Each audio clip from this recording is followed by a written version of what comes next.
आता कर्करोगावर उपचार होणार अत्याधुनिक आणि परवडणाऱ्या दरात। कोल्हापुरात सुरू झालंय क्युरा लाईफ कॅन्सर सेंटर। नामांकित medical oncologist doctor Akshay Shivchand यांच्या मार्गदर्शनाखाली chemotherapy, targeted therapy, immunotherapy, hormonal therapy आणि सर्व प्रकारच्या कर्करोगावर खात्रीशीर उपचार। Cura Life cancer centre, Rajarampuri 8वी गल्ली, कोल्हापूर। संपर्क 90 286 10 470।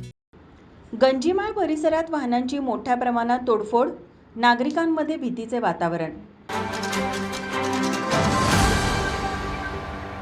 गंजीमाळ परिसरात सोमवारी उशिरा रात्री अज्ञात 20 ते 30 जणांच्या टोळक्याने वाहनांची मोठ्या प्रमाणात तोडफोड करून दहशत निर्माण केल्याची घटना घडली।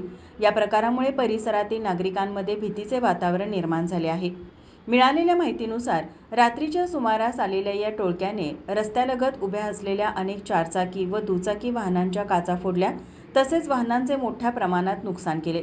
अचानक घडलेल्या या प्रकारामुळे परिसरात एकच खळबळ उडाली। याबाबतची अधिक माहिती येथील स्थानिक लोकांनी दिली।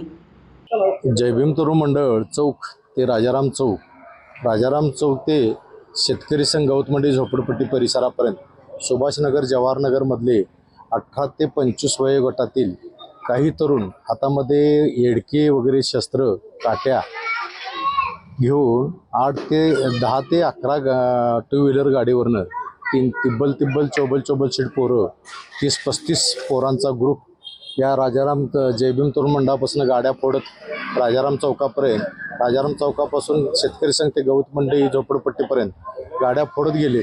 जवळजवळ 4 व्हीलर, 2 व्हीलर, रिक्षा, टेम्पो,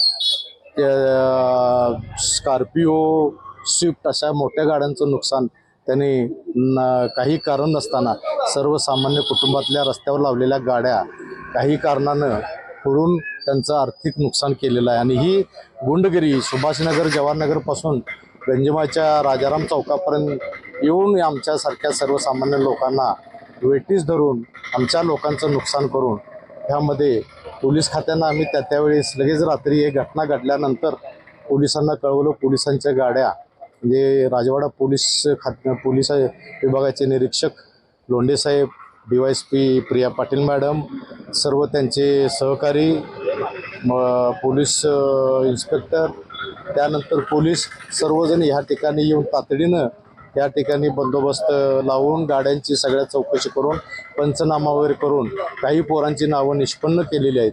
त्या दृष्टीने त्यांनी रात्रीच आपली धरपकडची मोहीम राबवायला सुरुवात केली। पोलिसांचं योगदान झालेलं आहे ह्याच्यामध्ये, परंतु राजाराम चौक परिसरामधली जी काही असेल गुंडगिरी वगैरे ती नष्ट करण्याच्या दृष्टीनं राजवाडा पोलिसांनी आपली यंत्रणा राबवली पाहिजे आणि पोलिसांनी आपल्या खाक्या दाखवल्याशिवाय ही गुंडगिरी थांबणार नाही। पण सर्वसामान्यांचं नुकसान, आर्थिक नुकसान प्रचंड मोठ्या प्रमाणात झालेलं आहे। याबद्दल पोलिसांनी देखील आमच्यासारख्या सर्वसामान्य कुटुंबाची काळजी घेऊन योग्य ती त्यांच्यावरती दहशत निर्माण होईल अशी कारवाई करावी। घटनेची माहिती मिळताच स्थानिक नागरिकांनी पोलिसांना कळविले। पोलिसांनी घटनास्थळी धाव घेऊन पंचनामा केला असून परिसरातील CCTV फुटेजची तपासणी सुरू केली आहे। या घटनेमुळे नागरिकांनी सुरक्षेबाबत चिंता व्यक्त केली असून दोषींवर कठोर कारवाई करण्याची मागणी येथील स्थानिक नागरिकांकडून होत आहे। पोलिसांकडून पुढील तपास सुरू आहे। माझा महाराष्ट्र न्यूज, कोल्हापूर।